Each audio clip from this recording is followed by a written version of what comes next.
Boa noite a todos e todas. Vamos então iniciar lendo uma página do livro Fonte Viva, na presença, lição 159, na presença do amor. Aquele que ama a seu irmão está na luz, e nele não há escândalo. João, primeira epístola de João, capítulo 2, versículo 10. Quem ama o próximo sabe, acima de tudo, compreender. E quem compreende sabe livrar os olhos e ouvidos do veneno, do venenoso visco do escândalo, a fim de ajudar ao invés de acusar ou desservir. É necessário trazer o coração sob a luz da verdadeira fraternidade para reconhecer que somos irmãos uns dos outros, filhos de um só Pai. Enquanto nos demoramos na escura fase do apego exclusivo a nós mesmos, encarceramos-nos no egoísmo e exigimos que os outros nos amem. Nesse passo infeliz, não sabemos querer senão a nós próprios, tomando os semelhantes por instrumentos de nossa satisfação. Mas, se realmente amamos os companheiros de caminho, a paisagem de vida se modifica, de vez que a claridade do amor nos banhará a visão. Ama, pois, e assim como a lama jamais ofende a luz, a ofensa não mais te alcançará. Saberás que a miséria é fruto da ignorância e auxiliarás a vítima do mal, nela encontrando o próprio irmão necessitado de apoio e entendimento. Aprenderás a ouvir sem revolta, ainda mesmo que o crime te procure os ouvidos, e cultivarás a ajuda ao adversário, ainda mesmo quando te vejas dilacerado, porque o perdão, com o esquecimento absoluto dos golpes recebidos, surgirá espontâneo em teu espírito. Assim como a tolerância parece natural na fonte, que acolhe no próprio seio as pedras que lhe atiram. Ama e compreenderás. Compreende e servirás sempre mais cada dia, porque então permanecerás sobre a glória da luz, inacessível a qualquer incursão das trevas. Fonte Viva, psicografia de Franciscano Xavier, pelo Espírito Emmanuel. Vamos então, meus irmãos, orar, elevando o nosso pensamento ao Pai Criador, pela bênção da oportunidade do nosso reencontro semanal, para que possamos, assim, na sintonia da hora, no estudo dessa obra maravilhosa que o nosso querido mentor André Luiz nos traz, reflexões importantes a respeito de nossa vida, em relação à nossa mediunidade, em relação à nossa vida no plano físico, assim como repercutindo na vida espiritual. Estamos presentemente num momento difícil em que devemos orar por todos, sobretudo aqueles que estão em sofrimento, pelas enfermidades, pelos acidentes, por todos, enfim, que estão sofrendo, como todos nós, em razão dessa enfermidade, mas também de todas as contingências que ela traz. Mas sabemos que em tudo devemos dar graça. Certamente há um propósito de tudo isso estar acontecendo. Por isso devemos confiar em nosso Pai, Criador, nosso meio Jesus, e temos esperança em dias melhores. Por isso rogamos a bênção, o amparo para todos nós, em especial para a nossa querida Nádia, nossa irmã Nádia, que vai fazer o estudo, vai conduzir o estudo da noite de hoje. Fica conosco, Senhor, que assim possa ser. Que assim seja.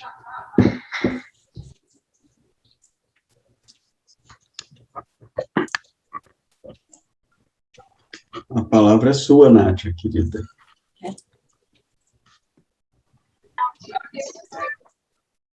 Depois, ao final, quero falar uma coisa com o Orlando. Que a paz de Jesus permaneça conosco hoje e sempre. Mais uma noite de alegria para mim, pelo menos, porque vamos estudar André Luiz, nosso patrono querido, nosso mentor querido, nossa casa querida e os companheiros igualmente queridos, porque não esqueçamos de que nós também fazemos a nossa casa, no sentido de que as nossas vibrações podem contribuir mais ou menos, dependendo dos momentos, para o perfil de trabalho e de realizações da nossa casa, naturalmente, sob as bênçãos e supervisão dos nossos mentores. Nós já estamos aqui no capítulo 17 desta obra. Queria saber o que vocês estão, até agora, percebendo dessa obra. Não estão percebendo nada, né? Nada. Tem que controlar o fluxo de palavras, né? É o quê, Guilherme? Tem que controlar o fluxo, está todo mundo querendo falar ao mesmo tempo, né, não? Então deixa todo mundo falar. Fala aí, gente. Bom, então, já que vocês todos já disseram isso, exatamente, concordo com vocês, aliás, todos vocês estão concordando entre si, que é uma obra, a segunda obra da série Luisina, na qual o nosso querido mentor apresenta, mais uma vez, porque essa é a técnica de narrativa do nosso querido mentor, vai apresentando as problemáticas humanas numa correlação de forças do mesmo nível de problemática, sobretudo dos encarnados, mas também isso projetado para o plano dos encarnados, e, naturalmente, o grande contraste que é a instância em que já pairam os nossos, não só os nossos mentores, mas também os espíritos que estão acima das nossas problemáticas, dos nossos, vou usar uma palavra que nós espíritas detestamos, dos nossos defeitos. Então, é uma dificuldade nós assumirmos os nossos defeitos, mas se nós não conhecermos alguma coisa, nós não podemos corrigi-las. Você não corrige o que é desconhecido para você. Então, vamos lá. Alguém leu o capítulo? Se eu não estou sendo indiscreta, alguém leu o capítulo? Ok, ninguém leu. Eu leio. Sim, Guilherme. Ficava feio para vocês que são dirigentes não terem lido, né? Não é? Até porque eu vou fazer isso da semana que vem. Eu estou incluído nesse mês também, então eu tenho que estar na linha do pensamento, né? Tá certo, tá bom, tá bom. Mas nós estamos dando, não queremos dar spoiler, mas queremos que os outros falem, né? Por isso a gente deixa, né, Guilherme? Que os outros falem. É uma boa postura, bem evangélica, cristã, dá oportunidade para os outros. Cadê os outros? Estou vendo aqui 37 irmãos. Los Angeles, é esse seu nome? Olha! Sim, é esse meu nome. É, bonitinho, bonitinho. Aliás, bonitão, fala de Ángeles. Você vai querer falar? Não. É a primeira vez que eu estou entrando hoje. Tá bom. Andréia, também é a primeira vez que você está aqui? Você estava bem falante quando eu cheguei. Bom, ok. Eu vou ler o primeiro parágrafo. Sabia como é que tira o ativo mudo. É o quê, Guilherme? Andréia, ela falou com você. Ativo mudo, desativo mudo. Mas o microfone dela está fechado. É melhor continuar fechado, gente. Aqui tem cachorro, tem criança, tem tudo. Mas...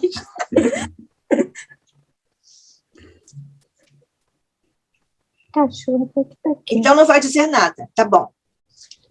Ou vai? Não me anima assim, não. Me animou e já retirou, tá bom. Capítulo 17, o romance de Alfredo. Depois de alguns minutos, utilizados por nós no serviço da higiene reconfortadora, Alfredo convidou-nos à mesa, onde Ismália, com extrema fidalguia, mandou servir frutos diversos.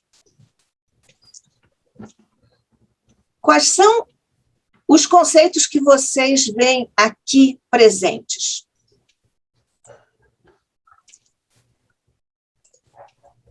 Muito bem. Então,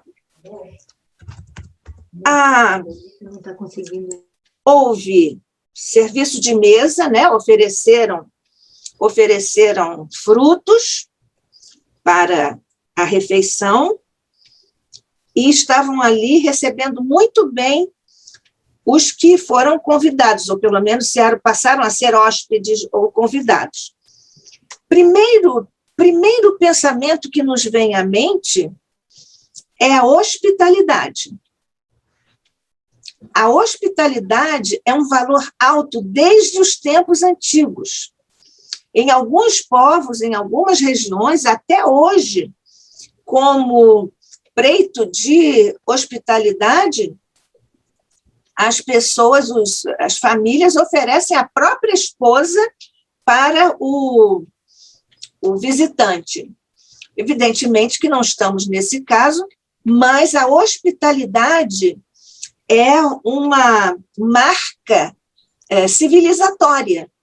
Você receber o outro com dignidade, com atenção, até com carinho, dependendo das circunstâncias, isso é uma prova de alteza moral e de boa vontade social. Então, nós temos aí a questão da hospitalidade.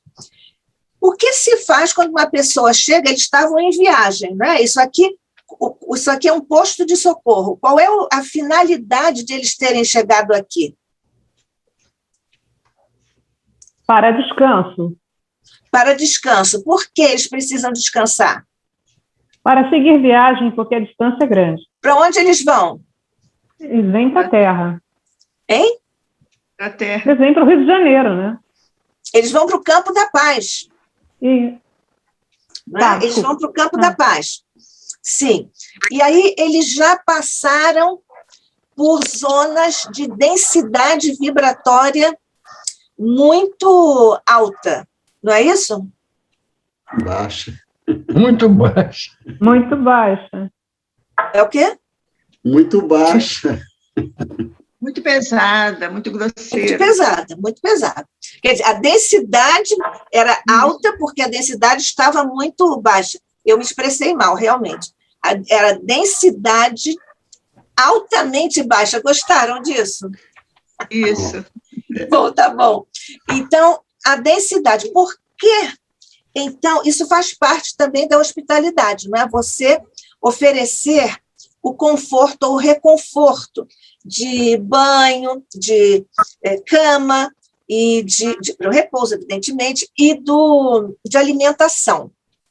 Aqui nós já vimos as referências aos alimentos, frutos diversos. É bom porque lá no plano espiritual nós vamos nos contentar com isso. Por enquanto, por aqui, está meio difícil as pessoas se contentarem só com os frutos, ainda que sejam diversos. Mas isso faz parte da hospitalidade lá nesse posto de socorro. Qual é o outro elemento? É o quê? Abre seu microfone, querida, Jesus. Importante também essa higiene reconfortadora. Não foi preciso usar álcool, mas houve outra higiene, né? Olha, eu realmente não te entendi. Eu acho que eu vou ter que mudar de computador. O meu computador estava... O meu lap deu problema quando eu estava no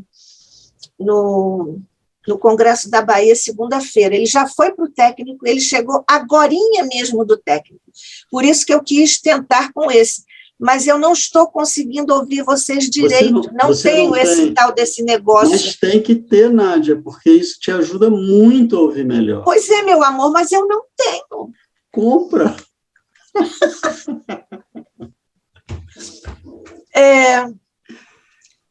Jesus, você pode falar alto para eu tentar isso antes de... Porque eu não quero agora interromper para mudar de computador. Isso. Eu achei interessante ele falar... Você achou interessante? Ele falar depois de alguns minutos utilizados por nós no serviço da higiene reconfortadora. essa higiene pode ser também tecido mental, uma higiene fluídica também. Eu só entendi que essa higiene é do ponto de vista mental, é isso? Também. O que você disse antes da higiene? Hein? Reconfortadora, né? Que eles estavam sim, é confortadora, sim. Porque eles estavam atravessando essa zona tão difícil, pesada. Exatamente. Então, quando você... Porque a higiene deles não é como a nossa, né? De poeira, não é isso? Nós, quando precisamos desses reconfortos de tomar banho, é de poeira, de poluição daqui e tudo, mas o deles é de uma poluição numa outra instância, que é a vibratória.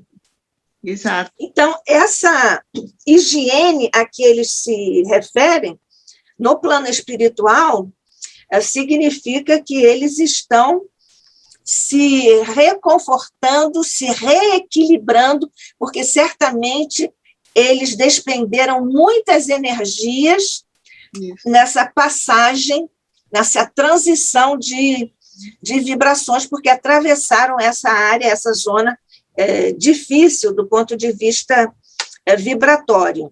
Então, é exatamente por isso. Algum outro item? Vocês estão tão falantes que eu estou até nervosa. Eu gostaria de fazer uma pergunta. Isso, quem está falando, por favor? É a Magdalena. Eu queria fazer uma pergunta. Essas frutas que são oferecidas, elas são materializadas, extraídas das naturais que nós conhecemos? Como acontecem essas frutas que são oferecidas? Como elas são formadas na sua essência? A sua essência? Como é a estrutura dessas frutas que são oferecidas como alimento espiritual? Nós aprendemos em nosso lar sobre a estrutura dos elementos, não é isso? Que estruturam os alimentos, aquela sopa lá em nosso lar, lá naquele ambiente todo. Eu imagino, porque não me lembro de ter encontrado aqui nenhuma informação a esse respeito. Tomando-se como base o que nós vimos lá em nosso lar, queria que vocês também me ajudassem, tomando isso como base, existem também níveis de, digamos, densidade das estruturas moleculares que são usadas pelos mentores para a composição de determinados frutos ou sopas, enfim, de determinados alimentos. Então, essas estruturas moleculares são manipuladas pelos mentores de acordo com a necessidade do espírito que está ali precisando desse tipo de aporte. Então, isso às vezes é de natureza psicológica, mas nós sabemos que isso também decorre de uma natureza vibratória, porque os alimentos, naturalmente, na estruturação da composição dos alimentos, vão ali determinadas substâncias que possam nutrir, sob vários pontos de vista, aquele ser, aquela criatura que está ali sendo recebida ou está sendo atendida. Não me parece, foi a Shirley que perguntou isso? Não me parece, Shirley, que aqui seja... Foi a Madalena. Foi a Madalena. Madalena. Nádia, depois eu queria dar uma palavrinha sobre isso. Tá. É Madalena, está ali. Oi, Madalena. Isso. Pelo Vale, tá bom, o Vale, gostei. Então, essa composição depende da necessidade da criatura que vai ser atendida.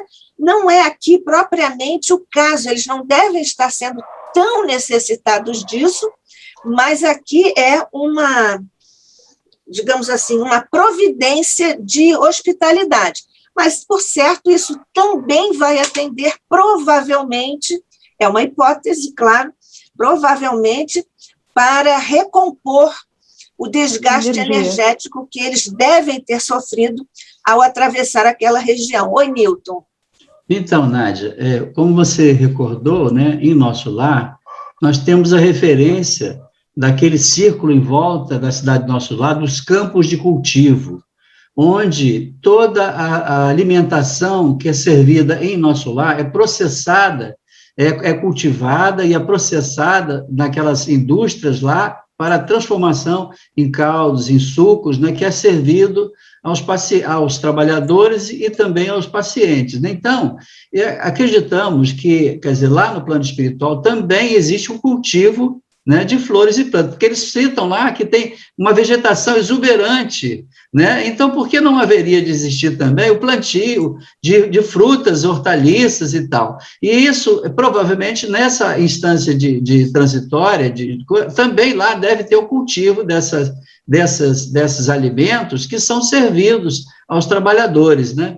Então, eu imagino que seja, talvez, nesse sentido que ela está perguntando. Elas têm uma substância fluídica, diferenciada dessa que nós consumimos aqui na Terra, é menos densa, é mais fluídica, né? Mas ela também é cultivada lá, como nós cultivamos aqui. Ela tem outros teores, obviamente, né, em razão da densidade vibratória que é em cada local que elas sejam plantadas, né? Isso é o que eu imaginei, né, na hora que eu fiz a leitura sobre essa pergunta e sobre esse tema.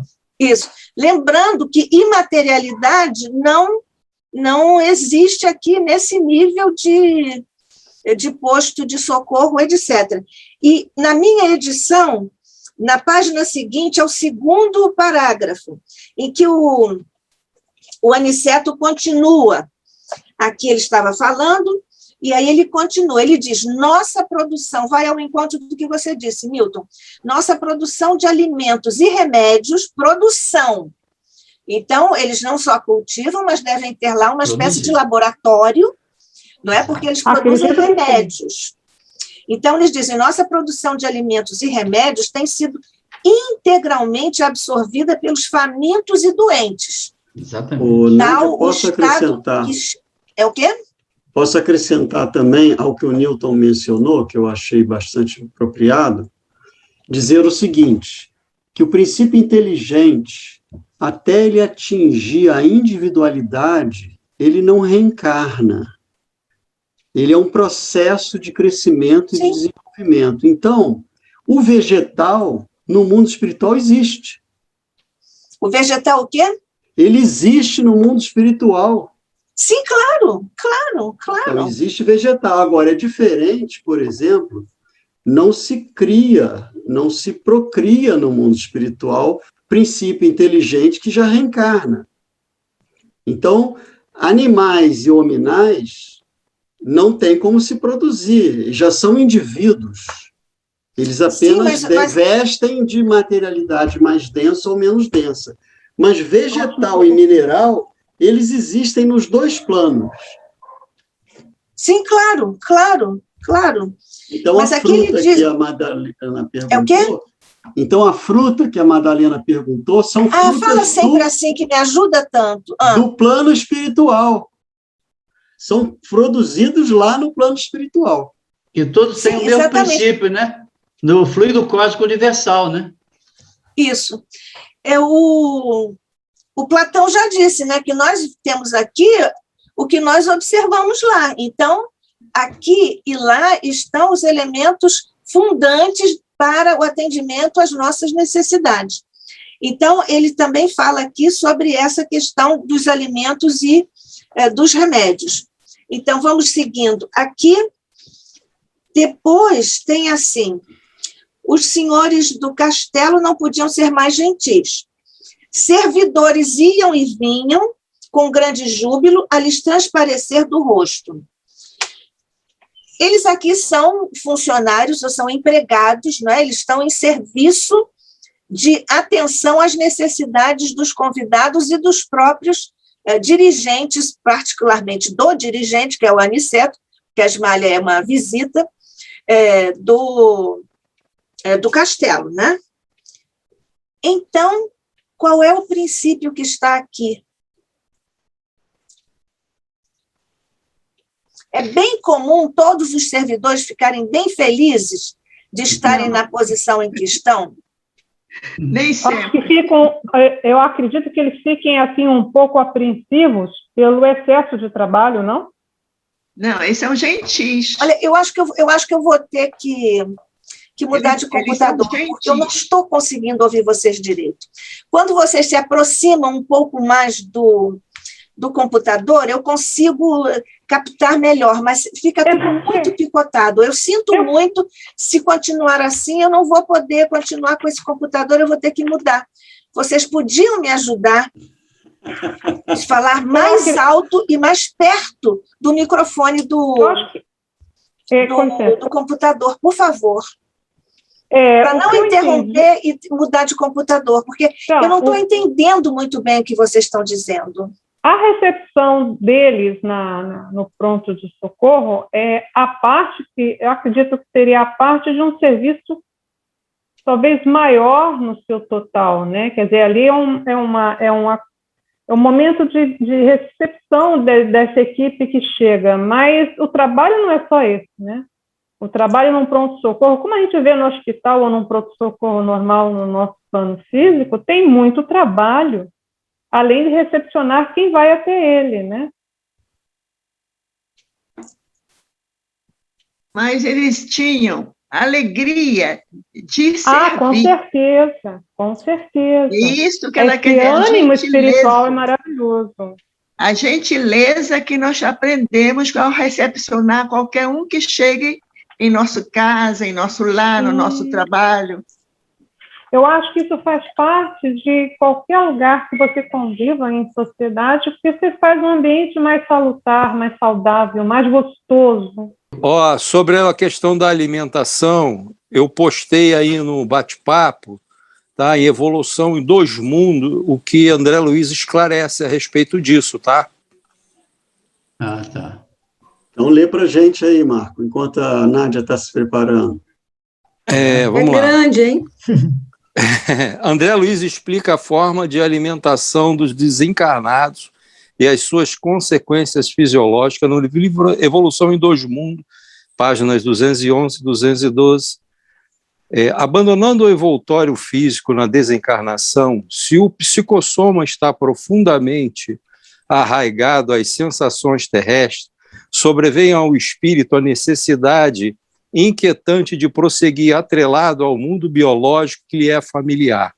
E quando não a supera, ao preço do próprio esforço, no auto-reajustamento, provoca os fenômenos da simbiose psíquica, que o levam a conviver temporariamente no halo vital daqueles encarnados com os quais se afine quando não promove a obsessão espetacular. Na maioria das vezes, os desencarnados em crise dessa ordem são conduzidos pelos agentes da bondade divina aos centros de reeducação do plano espiritual, onde encontram alimentação semelhante à da terra, porém fluídica, recebendo-a em porções adequadas até que se adaptem ao sistema de sustentação da esfera superior, em cujos círculos a tomada de substância é tanto menor e tanto mais leve quanto maior se evidencie o enobrecimento da alma, porquanto pela difusão cutânea o corpo espiritual está o corpo espiritual através de sua extrema porosidade, nutre-se de produtos sutilizantes ou sínteses químico-eletromagnética auridas no reservatório da natureza e no intercâmbio de raios vitalizantes e reconstituintes do amor com que os seres se constituem entre si. Então, ali, Então, ali ele já diz que o alimento ele é semelhante ao da terra, né? E de acordo com o grau de necessidade de evolução de cada espírito. Então, também complementando, foi muito boa a sua contribuição, Marco.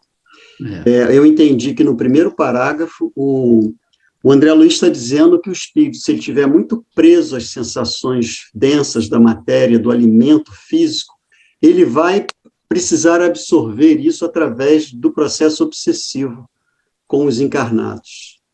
Então, aquela história da banana, né, que fica pondo ali, quando vai ver, o espírito pode ter absorvido as energias ali do alimento. Então, e é o caso, às vezes, né, de as pessoas que pedem alguns trabalhos, né, de quimbanda, provavelmente, assim, né, eles pedem fazer o despacho, porque ainda precisam de alimentações mais densas. Mas, lá de Nosso Lar, que já é uma qualidade de espíritos que estão afastados da crosta, não vai ter esse tipo de substância.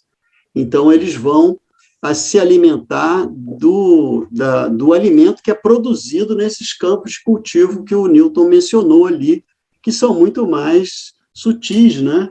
Até que ele possa se desprender da necessidade de uma alimentação densa, né? Até mesmo digamos assim, de plantas que são cultivadas lá, né? Que aí já são aquelas esferas acima do ambiente de Nosso Lar. É o que eu consigo entender também. Não, e eu lembrando... Desculpa, pode falar, Newton. Interessante é que ele cita aí também que o espírito, pela sua capacidade, né, pela sua extrema porosidade, ele se nutre, né, de produtos sutilizados ou síntese bioquímico eletromagnética, aurida do reservatório da natureza. Então, esse é um processo educativo, que lá em Nosso Lar, né, naquele capítulo em que ele explica... Problema da alimentação. Problema da alimentação, ele mostra exatamente como é que eles fizeram um esforço tremendo para poder ajudar os habitantes do Nosso Lar nessa transformação, né, da absorção do alimento, né, que nós sabemos que no Ministério da União Divina e dos outros, eles já não se alimentam absolutamente, praticamente são apenas de frutas, né, mas se alimentam do reservatório da natureza, como está dito aqui, que são espíritos bem mais, né, evoluídos, que fazem aquele trabalho de harmonização, né, do ambiente de Nosso Lar, né? Então, lembrando isso. Sim, fala aqui. Não, só lembrando aqui que o Humberto de Campos, né, ele, em um dos livros deles, que eu não me recordo qual, ele dá 10 itens para que você, no momento do desencarne, não sofra tanto. Um deles é a alimentação, é você evitar o uso da carne, né? Então, você vê da importância de nós não esperarmos que isso aconteça, ou seja, se preparar desde agora. Claro, não estou fazendo nenhuma apologia aqui, até porque não é nada disso, mas a informação está aí, a recomendação está dada, né?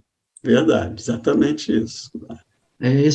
A tendência da humanidade é cada vez mais ir migrando para alimentos mais fluídicos, mais leves, né? A tendência é essa, porque até a própria economia... Olha aí, agora a Nádia já voltou, vamos lá. Que bom, vamos ouvi-la. Eu realmente tive que desembalar o laptop, porque ele chegou agorinha mesmo, né? Pena que a Nádia perdeu a nossa conversa aqui sobre alimentação. Não, eu ouvi aí que você falou do Humberto, daqueles 10 princípios, digamos assim, do Humberto, e falou também da alimentação da carne e tudo mais. Uma coisa muito interessante, porque quando eu liguei, ele está muito lento, o laptop está muito lento, eu não consegui ainda entrar, mas agora eu estou ouvindo vocês. Então, vamos continuar assim, vamos ver enquanto as coisas vão se desenrolando, né? Então, nós estávamos na alegria, e para nós avançarmos e não perdermos muitas coisas, porque esse capítulo também é muito rico, ele é muito rico. Qual era o princípio do quadro, a percepção que tem o Aniceto do quadro de vida e de trabalho lá no posto? Que percepção o Aniceto tem? Porque ele responde a pergunta, não é isso? O que você acha? Ele pergunta assim, qual a sua impressão dos serviços em geral? Perguntou o Aniceto, o Aniceto perguntou ao Alfredo, né? Aí ele diz qual é a resposta. Como é que você analisa a resposta do Aniceto relativamente à percepção que ele tem do trabalho dele e da vida lá no posto? Eles estão sobrecarregados, né, com as batalhas que os encarnados e desencarnados estão travando, né? Isso. Então, esse aspecto é um aspecto difícil, para não dizer negativo, mas vamos dizer difícil, né? É um desafio. Agora, a primeira pergunta, a primeira palavra que ele usa na resposta... É oportunidade de realização, né? Não, é excelente. Olha só, qual a sua impressão dos serviços? Excelente. Depois que ele diz que é excelente, aí ele diz, mas as zonas a que nós servimos são bem difíceis, são dolorosas, há muitos conflitos devastadores, vibrações contraditórias. Então, é uma contradição a resposta do Alfredo? Não, porque ele encara o desafio, né? Como desafio, como uma oportunidade de crescimento. Isso do ponto de vista humano, né? Sob o ponto de vista humano, né, isso seria contraditório, mas sob o aspecto espiritual em que ele está aí observando, é a oportunidade de trabalho, né, de renovação. Exatamente, né? Exatamente. Então, para os espíritos superiores, quanto mais difícil, mais interessante para eles, né? Porque eles vão trabalhar para ajudar o outro. Aqui, no caso, muitos, né? Muitos que vão lá para o posto. Tá certo? Tá certíssimo. Eles não se referem à dificuldade, né? Eles se referem à oportunidade. Exatamente. A ênfase. Porque a percepção, os nossos mecanismos perceptuais, eles captam ou o conjunto, que é a percepção gestáltica, ou eles percebem os pontos que compõem um quadro de Gestalt. Porque, assim, né, um quadro tem elementos que formam. Né? Então, dependendo do nível evolutivo, você percebe o conjunto com os seus elementos constitutivos como uma oportunidade, como diz o Newton, ou você fica choramingando como nós, reclamando, porque isso aqui é muito difícil, porque os outros não se educam, eles são indisciplinados, eles são horríveis, eles são... E o mentor não, como Jesus, né? Jesus vê em cada um de nós o super-homem do futuro, o espírito regenerado, e além do regenerado. Mas, por enquanto, ainda vê assim, como nós vemos uma plantinha ou uma semente que nós sabemos que vai crescer e até esperamos, às vezes, né? Porque às vezes a gente também, mas que droga que não floresce logo, não cresce logo para dar frutos, porque nós somos, assim, bem desinteressados mesmo. Nádia, Nádia, me fez pensar numa coisa, naquela pergunta, quando a gente, no Livro dos Espíritos, eu não sei o número, mas fala exatamente ali na compreensão sobre Deus, e ali a resposta diz assim, que falta-lhe sentidos. Então, para nós, falta sentido em termos de valores, que a gente ainda não conquistou. Por isso que o nosso olhar, ele fica fragmentado, dentro ainda muito das nossas necessidades de prazer, de saciação, né, das sensações. Perfeito, Ana, perfeito. Exatamente isso. Agora, e do ponto de vista dos recursos humanos, vocês aí que dirigem instituições, eu agora também tenho aí uma experiência dessa, dirigir uma instituição significa lidar com as pessoas, nas suas contribuições, nos seus postos de trabalho.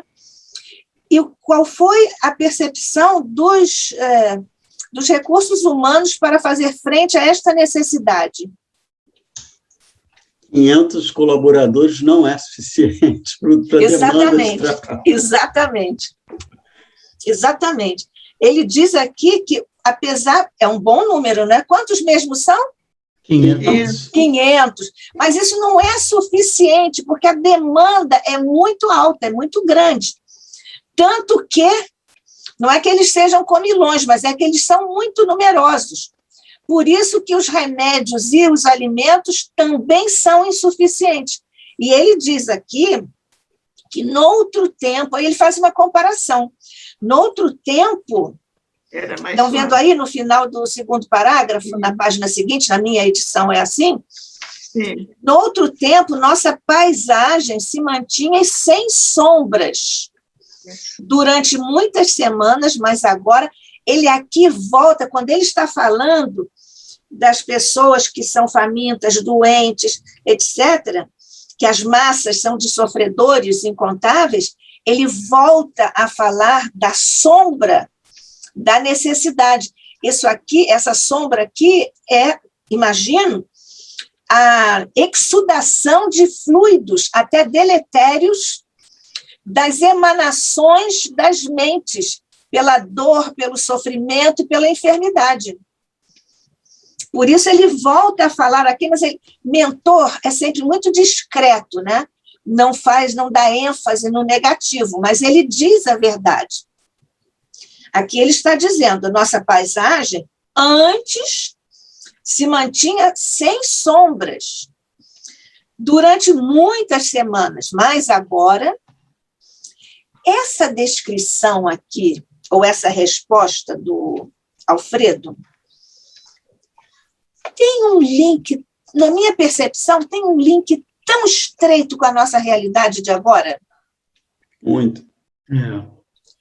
Se você pensar hoje, nós não temos número suficiente de médicos no Brasil e no mundo. A produção de alimentos também está complicando, porque há muitas pessoas em fome. E também os remédios, as vacinas não estão sendo produzidas no nível, na quantidade suficiente. Então, nós vemos aqui a atualidade, não é só da obra do André Luiz, que descreve uma situação, é como nós não evoluímos. Porque esta obra aqui tem mais de 50 anos, tem mais de meio século. E nós estamos, a rigor, no mesmo quadro. Né? Mutatis mutandis, no mesmo quadro. Então, é uma constatação e um alerta para nós. E também para ver se nós não chegamos lá em algum posto de socorro, assim como famintos, doentes, sem saúde mental, etc. e tal. Então, vamos seguindo. Então, o objetivo do posto já foi colocado, né? Já está aí bem colocada. Aí chega a esmalha. O que vocês comentam da presença da esmalha? Nada, não comentam nada. Ela vai lá para incentivar não faz comentário da vida de ninguém, né? Vocês estão levando isso ao nível máximo, esse conselho, essa orientação evangélica. Não falamos da vida de ninguém. Da esmalha pode falar, viu? Porque ela está lá para incentivar o Alfredo, né? Para ajudá-lo na sua recuperação moral. Né? Em que função ela está lá? Você já falou de ajudar o Alfredo, né? E ela vai lá regularmente? Vai, uma vez por mês. Uma vez por mês. Por que, Jesus? E agora porque é muita coisa, né? É o quê? Ela está ajudando lá, né? Com as possibilidades que já adquiriu, ela é muito mais elevada do que ele, né? Do que aquele pessoal. Então, ela vai dar o seu exemplo, que aprendeu, para estimular ele e progredir no progresso, no trabalho que ele está executando, que ele está se esforçando muito. Ele está. Também já era tempo, né? Porque a historinha deles é uma historinha um pouco, digamos assim, como dizem os mentores, não é isso? Educativa. Ele está aprendendo. É verdade. Mas o que ele está aprendendo? Nossa. Confiar, né? Muita coisa. Né? Confiança. Confiar, o problema dele Eu acho O que aconteceu? Vamos falar da vida deles, o casamento deles. Melhorar o sentimento dele, né? E ele ainda era muito sem desculpar, sem perdoar, ele ainda tinha muito endurecida o sentimento. Então, nesse trabalho, ele está aprendendo muito para poder alcançar o que ele deseja, chegar junto novamente a casar com ela e seguir a vida. Ele quer a união definitiva, não é isso? Isso. Ele quer a união definitiva. Mas o que está, ou já obstou, está ainda obstando a consecução, o atingimento desse desejo deles? A responsabilidade do quadro em que eles estão hoje é de quem? Do Alfredo. Muito bem, é do Alfredo. É do Alfredo. O que o Alfredo fez? Não confiou. Não agasalhou a calúnia do amigo. Na posição de companheiro, né, da esposa, ele optou pela amizade em detrimento da fidelidade. Do casamento. Ele optou ou ele foi levado a optar? Foi levado. Não, ele em algum momento ele optou. Tinha a culpa de ser levado, em função de quê? Só uma pessoa ser levada e vai seguindo o que está mas em função de quê? Da ambição dele econômica. Porque ele, por causa de que o amigo tinha um interesse econômico, ele preferiu o interesse econômico na amizade em detrimento da confiança na esposa, não é não? Existe uma questão bastante importante que Guilherme traz, que é a questão da consciência. Ele tinha consciência de que ele estava fazendo aquilo, de que ele estava, digamos assim, renunciando à família, aos filhos, à esposa leal. Em detrimento disso, ele estava privilegiando o trabalho, até uma ambição e tudo? Não. Ele não entendia muito bem. A visão dele era mais material. Pois é, mas ele tinha consciência. O problema nosso sempre será de consciência. Isso. A questão aqui é saber, ele estava se deixando levar. Ele tinha fraquezas. Quais eram as fraquezas aqui que já podem ser enunciadas? A ambição econômica. O interesse material, econômico. né? Interesse econômico, interesse material. Excessiva, não é isso? Credulidade excessiva. Isso. Porque ele acreditou naquele... Ele perdeu a esposa por causa do colega. Perdeu o quê?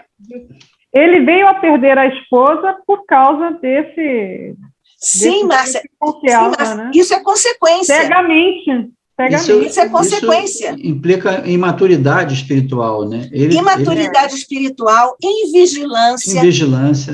Né? Despreterir o valor família, o valor filhos, para privilegiar o interesse material, econômico. Por causa disso, ele passou a ser presa fácil. Isso. Por credulidade, por aproximação, por afinidade com os interesses do sócio. Então, como nós somos complexos, né? E isso é o que a gente pode aqui imaginar, mas nós somos seres muito complexos. E tem um momento aqui em que ele diz, deixa eu ver se eu localizo aqui, em que ele fala... ele diz assim, olha, minha nobre companheira foi vítima da maldade de um amigo desleal. Quero fixar no conceito de amigo desleal. Existe amigo desleal? Existe. Não, ou é amigo ou não é. Exatamente. Exatamente isso. Não, existe uma falsa amizade. Você acredita que ele seja um amigo leal e não é. Isso existe. Exato, porque ele cita aí, estava apoiada essa amizade dele, estava vinculada apenas ao interesse material, porque ele cita em seguida, né? porque com quem tinha eu inúmeros interesses em comum. Econômicos, seja, exatamente. Econômicos. Então, essa amizade dele, né, era meramente com interesses materiais, não tinha uma amizade de coração, de sentimento, né? Era apenas um interesse material. Poderia se traduzir por outra coisa, não por amizade, né, Nádia? Por isso você está questionando. Exatamente, exatamente. Porque, do ponto de vista do conceito de amizade e do conceito de lealdade ou deslealdade, isso aqui é incoerente. Exato. Né? É porque ele naturalmente tinha. Aí você entra num outro nível, que é o da psicolinguística e da análise de discurso, que é uma área mais recente no campo da linguística, que aí depende da psicologia do falante, como é que ele percebe, ele achava que era amigo, depois ele descobriu que era desleal, mas aí ele fica com essa junção do ponto de vista psicológico. Era amigo, mas foi desleal. Mas, do ponto de vista lógico e linguístico, isso aqui é incoerente. É incoerente. É incoerente, né? Agora, então, Nádia, aqui, ó, que você me perguntou sobre a questão da escolha ou não dele, houve aqui quando ele diz, ó, minha responsabilidade era enorme no campo dos negócios materiais e, longe de compreender as obrigações sublimes de esposo e pai, não procurava atender aos deveres justos para com o lar e os 2 filhos que Deus me enviara no círculo doméstico. Então, ele se achava muito importante e não tinha tempo para essas coisas que ele considerou secundárias. Aí foi a escolha dele.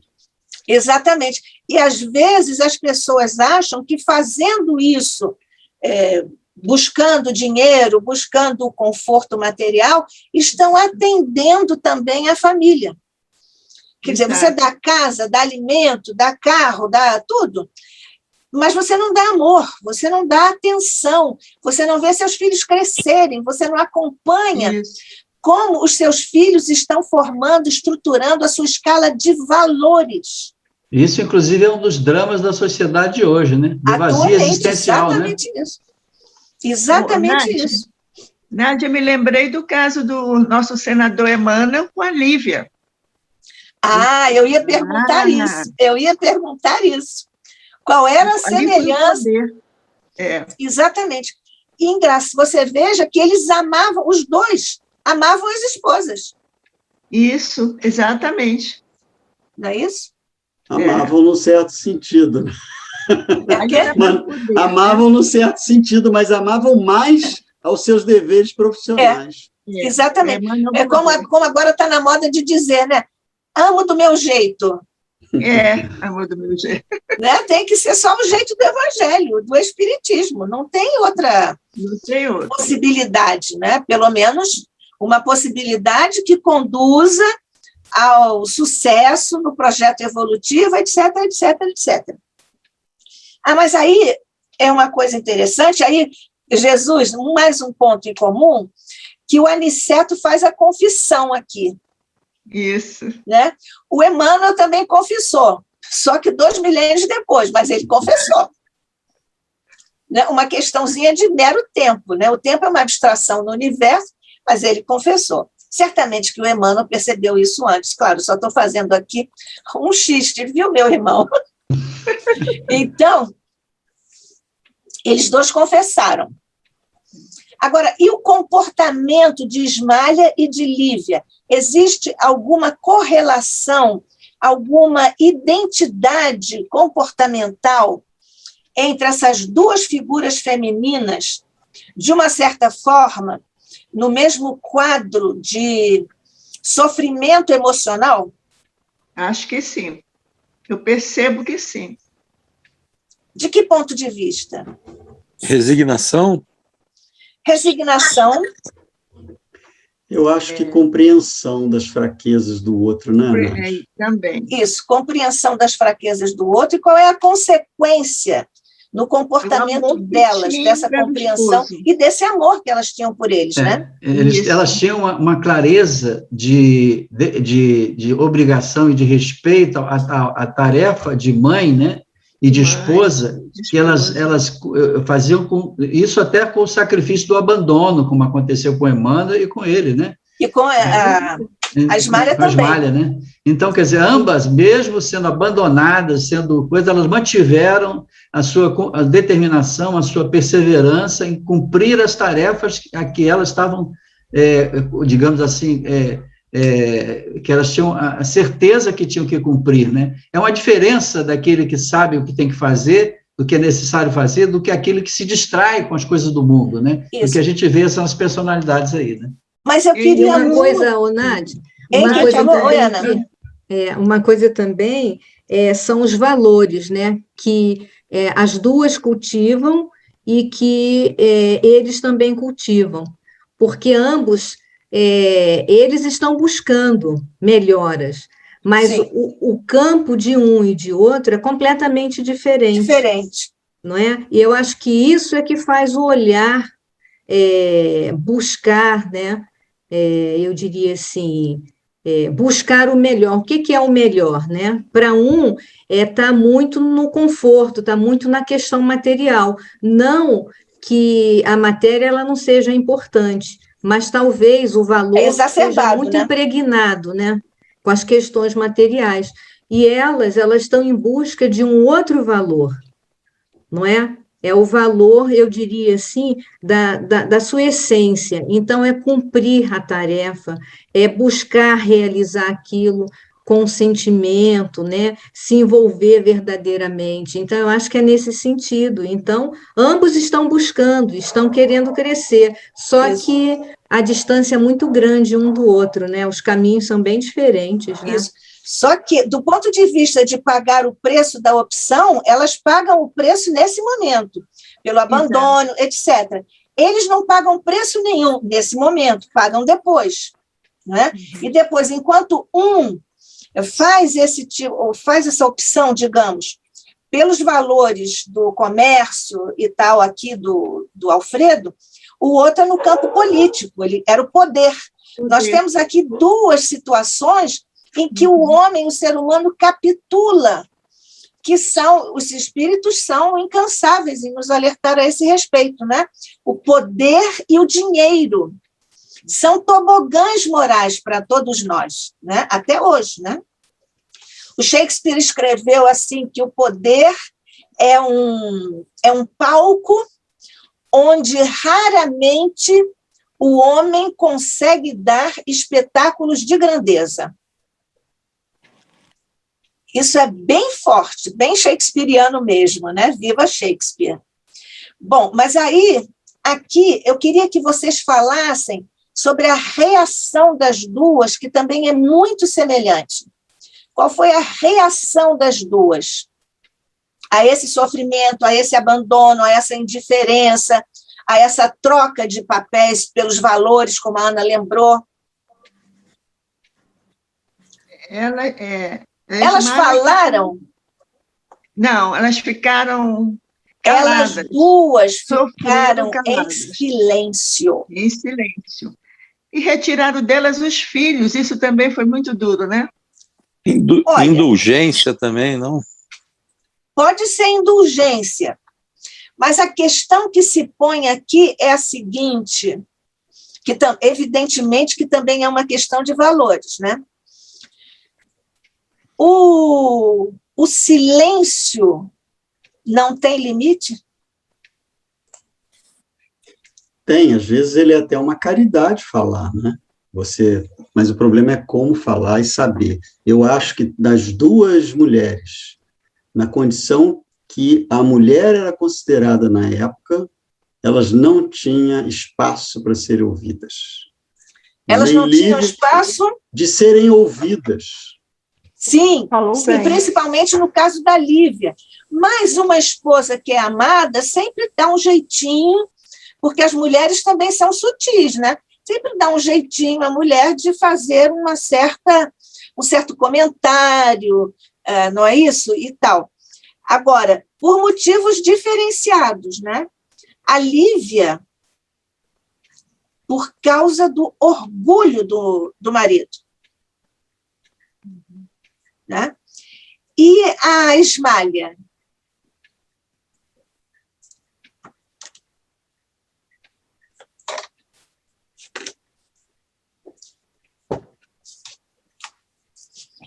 Por que a Ismália não falou nada?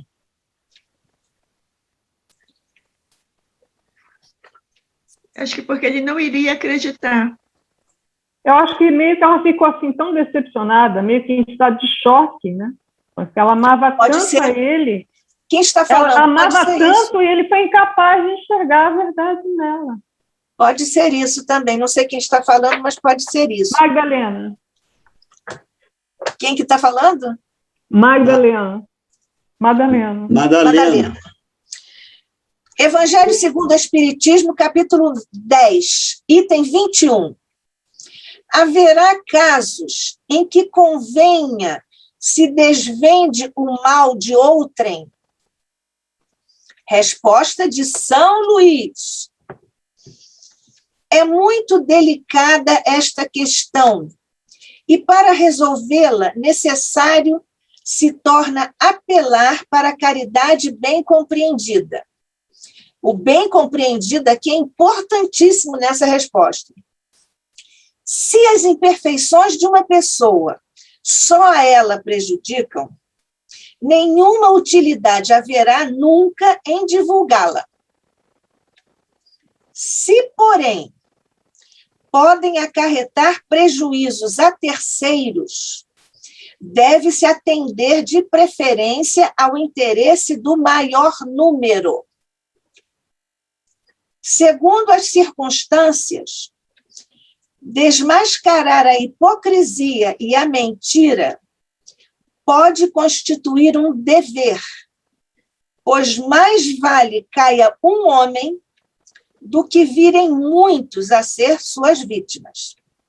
Em tal caso, deve-se pesar a soma das vantagens e dos inconvenientes. São Luís, Paris, 1860. E agora? Eu acho que Oi. Hein? Eu acho que eu continuo ainda que ela ficou meio que em estado de choque, porém era uma sociedade muito machista.